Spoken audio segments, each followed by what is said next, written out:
Birds flying high, you know how I feel. Sun in the sky, you know how I feel. Breeze drifting on by, you know how I feel. It's a new dawn, it's a new day, it's a new life for me. And I'm feeling good. I'm feeling good.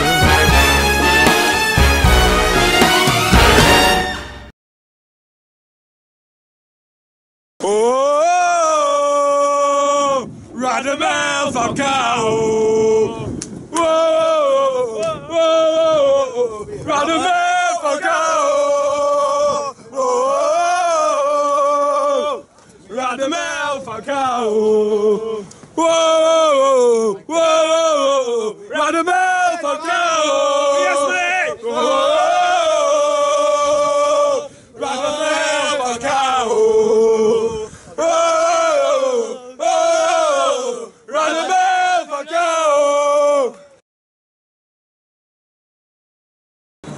Well, we're in EastZEast. We're having our post-match curry.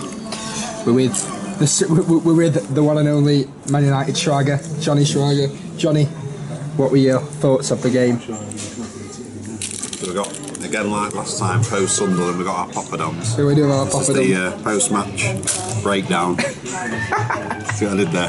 Yeah, I see what you did. What were your thoughts? No, delighted. Having a pint, very happy.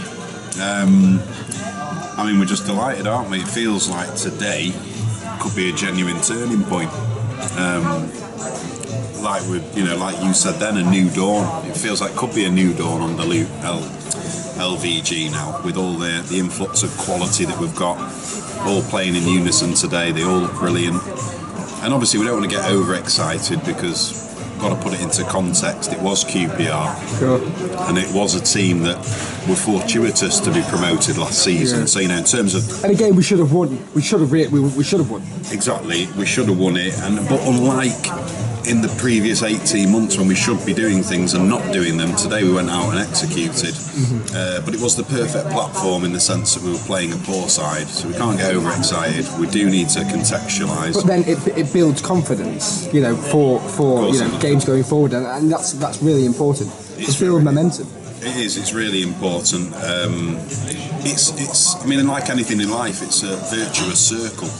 Like you say, you win games, you build confidence, the team plays better, they feel less pressure, the fans start to get off the team's back and start to cheer and get behind them. It's a virtuous circle, so hopefully now we can build on that momentum. Who were the main players? What made the difference today? Your thoughts? I mean, if you think about it, it's like, it's not rocket science football, is it? We've essentially replaced cleverly Anderson and Young in the middle, or Nani, whoever, another, with Di Maria, Herrera and Blind. We're bound to have a significant improvement there, aren't we? I mean, the obvious choice who's man of the match would be Di Maria, who's just got those flashes of brilliance. He's got that edge of your seat factor, hasn't he? Yeah. Ronaldo possessed. Yeah, taking a player on. Every time he gets the ball and he inject a little bit of an injection of pace, and he's just as quick on the ball as he is off it. Yeah, you think something's going to happen? You think something's going to happen, and we've been lacking that really for a couple of years. But the obvious, like we were discussing before, the more subtle influence was had by unsung hero. More of a subtle influence, but nonetheless equally as important, was Blind, who just sat in front of the back four, marshalled the game, very disciplined, very technical, very composed, didn't do anything flashy, but I do feel we'll start to see a bit more from him as he gets more comfortable. But just a really composed performance, and I've got big hopes for him. Obviously, it was Rio Ferdinand had come back to United, and it was a fond farewell, should we say, to Rio, who never really got his goodbye. What are your thoughts on Rio, obviously being part of QPR and leaving United and whatnot? Yeah, I mean, he's come back and he's got spanked, hasn't he, today? He must be a bit dejected, because in reality he never wanted to leave the club, and I think we were discussing it on the preview show. He didn't leave on acrimonious terms, so Rio was always going to get a resoundingly positive response today at Old Trafford, and I'm glad that he was cheered and what have you. I mean, I know that the Stretford end were asking for a wave at 4-0 down, which he never gave. But I think obviously, he's got to. He can't take the mickey. That would have made the QPR fans irate. So I understand why he didn't do that. But no, it's good. I mean, he's been a great servant at the club, and result aside, it was a fitting welcome back for him. Sure. No, that's good. That's great. So going forward, obviously. Radamel Falcao's the new number 9. Yeah. He came on. He didn't wow us, I would say, because I think we about 4-0.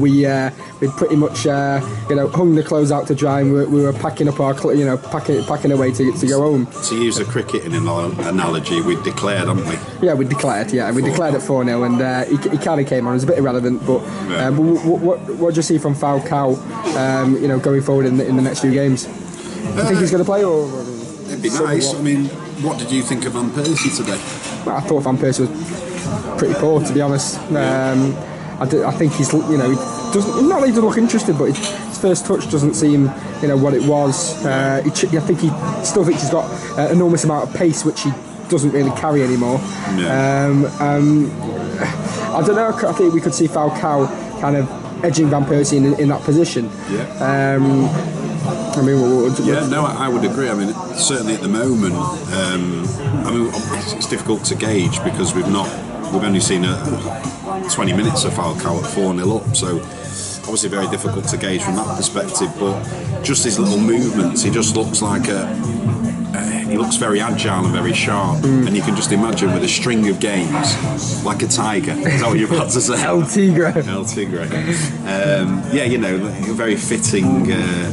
Very fitting nickname for him, because he does look like the kind of player. And with obviously there was a shot that went in, and looked like Falcao was going to follow up and put it in, and he missed straight at the keeper. a la Danny Welbeck-esque. Yeah, bring back Danny. Just on Danny Welbeck, are you pleased to get rid of Danny, or I mean, what are your thoughts of getting rid of Dan? No, we always willed Danny to succeed, being the local lad. Me personally, I don't think he would have gone on to become a prolific striker at United. That's just my personal opinion. I know other people disagree. Some people think with a string of games up front, he could have gone on to be a prolific striker. I do think it's a good move for him to Arsenal, in the sense that their style of play is probably more conducive to him scoring more goals. I think he'll be teed up for a lot of sitters there. And he is better. A miss. He is I will say he's a better instinctive finisher than he is when he's got time to dwell on a chance, a la Andy Cole back in the day. So I think he'll do well at Arsenal. It's a good move for him. Good. Well, that's great. Good 4-0 for United, and let's hope we'll go on to win some more games. Absolutely. I think today, let's not get overexcited, but it could be a turning point. Let's hope so. Cheers.